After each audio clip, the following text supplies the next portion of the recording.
शीतल जी, आप कितना उत्साहित हैं, हतोत्साहित हैं, निराश हैं, आशावान हैं कि ये जो सुप्रीम कोर्ट का ऑर्डर आया है, ये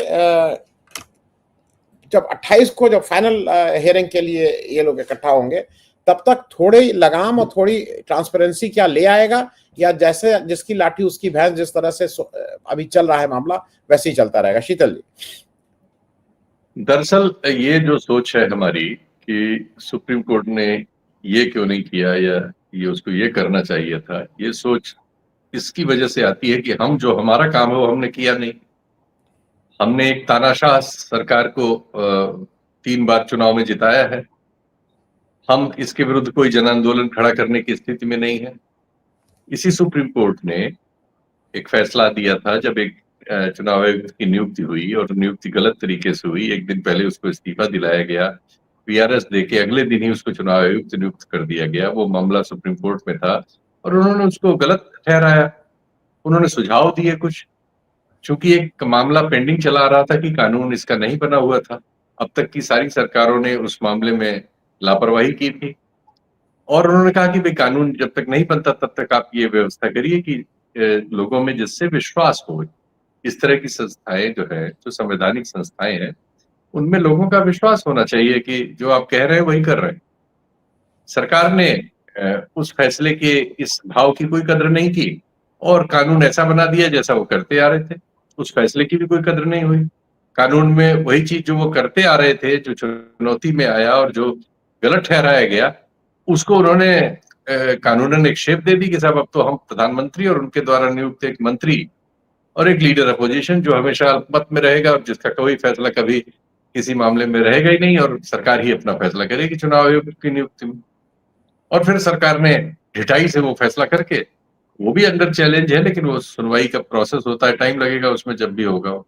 फिलहाल ये हुआ कि साहब वो नया चुनाव आयोग बन गया आपका नए कानून के तहत, और उसने अपना पहला ही चुनाव में वही किया जो जिसकी शंका थी उस फैसले में। तो हम सुप्रीम कोर्ट को पता नहीं क्या समझते हैं। दरअसल सुप्रीम कोर्ट भी एक मानक बॉडी है भाई, वो स्क्रूटनी करती है। अगर सरकार कोई इस तरह की हो तो उसके विरुद्ध जनता को खड़ा होना पड़ेगा, जनता को आंदोलन करना पड़ेगा। उन राजनीतिक दलों को जिनका भविष्य खत्म हुआ जा रहा है, उनको निकल के लड़ना, जैसे वो कल निकले, ये कल ही क्यों निकले और देश भर में क्यों नहीं उस तरह से निकले? मजदूर और उन्हीं के आंदोलन क्यों हुआ? ये लोकतंत्र पे इतनी चीजें इन्होंने खराब कर दी हैं। आरटीआई को लगभग चाट लिया है। एक फैसला सुप्रीम कोर्ट का आया कि आप इस तरह से बॉन्ड नहीं ले सकते, कुछ नहीं हुआ। तो राजनीतिक पार्टियां अपना काम करेंगी नहीं, नागरिक अपना काम करेंगे नहीं, लोकतंत्र के लिए जो भी इंटेलेक्चुअल लोग हैं वो अपने अपने घरों में बैठे रहेंगे। सुप्रीम कोर्ट हर चीज का इलाज कर देगा, कैसे संभव है? सुप्रीम कोर्ट ने आज भी कम से कम उन बातों को जो पिटिशनर से रखी, जो बहुत सारी बहसों में हमने अपने कार्यक्रमों में बताई, जो सच है उसको स्वीकार कर लिया है। अपनी स्क्रूटनी में उसने पाया कि इसमें ये त्रुटियां हैं, इसको आप दुरुस्त करने के लिए इन चीजों को इनकॉर्पोरेट करिए। लेकिन सामने भी एक संवैधानिक बॉडी है, अभी वो उस तरीके से चल रहे हैं जैसा चल सकते हैं।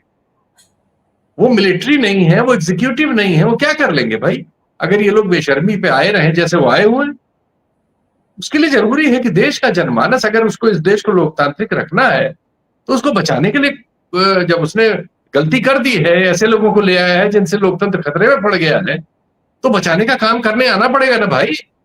ये थोड़ी कि आग लगी हुई है आप बुझा दो हमारी, ये क्या बात है?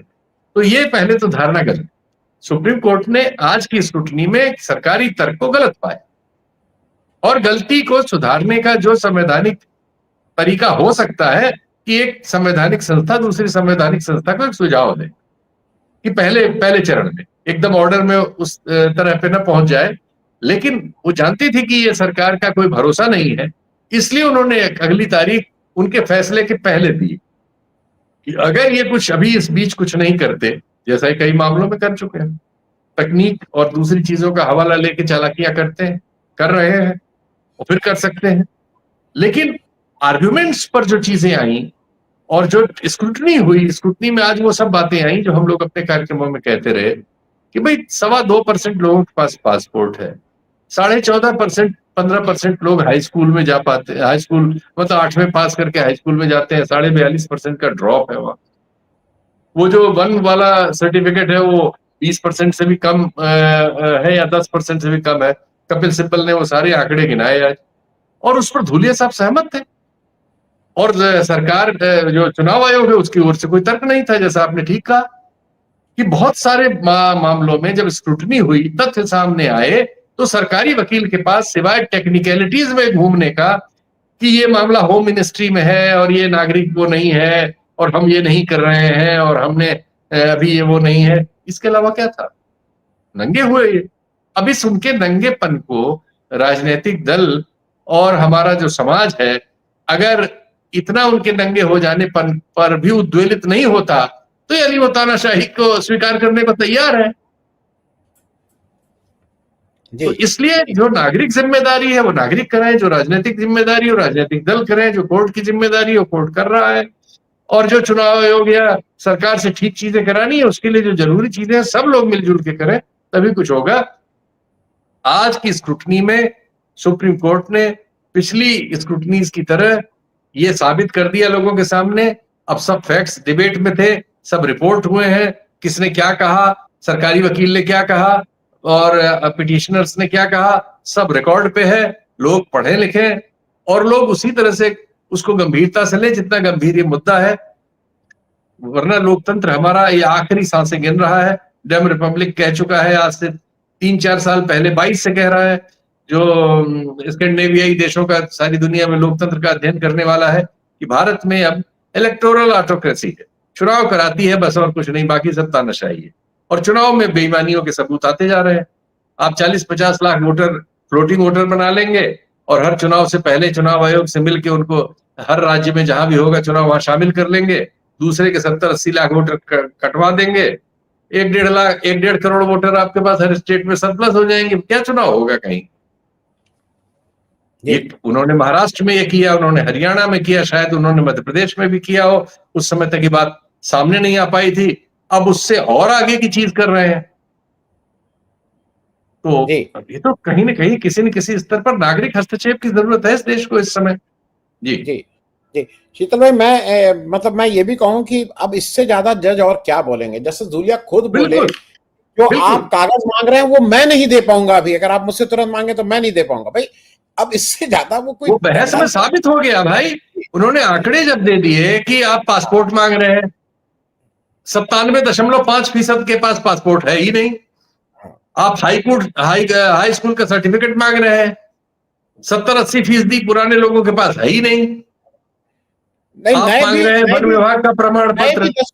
शीतल भाई, नई भी 10वें पास नहीं है, ये भी एक आंकड़ा आया है। हाँ, 8वें के बाद 42.5% ड्रॉप आउट है। 9.2% आबादी के पास एक साइकिल भी नहीं है एसेट के नाम पे। 9.2%, 1.12 करोड़ लोगों के पास झोपड़ा है, मतलब एक खपरेल है या झोपड़ा है।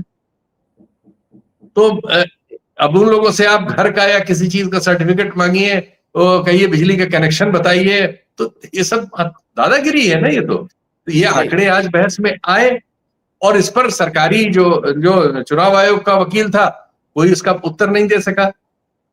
वो सिर्फ टेक्निकल चीज में जाता रहा कि साहब आधार कार्ड में तो वो ये है, वो होम मिनिस्ट्री का आ जाता है, वही कहीं नागरिक उसमें आ जाता है, कहीं इसमें आ जाता है, कहीं उसमें आ जाता है। राशन कार्ड हम कैसे कर पाएंगे, राशन कार्ड तो कोई भी बनवा लेता है, इसी सब में थे। जी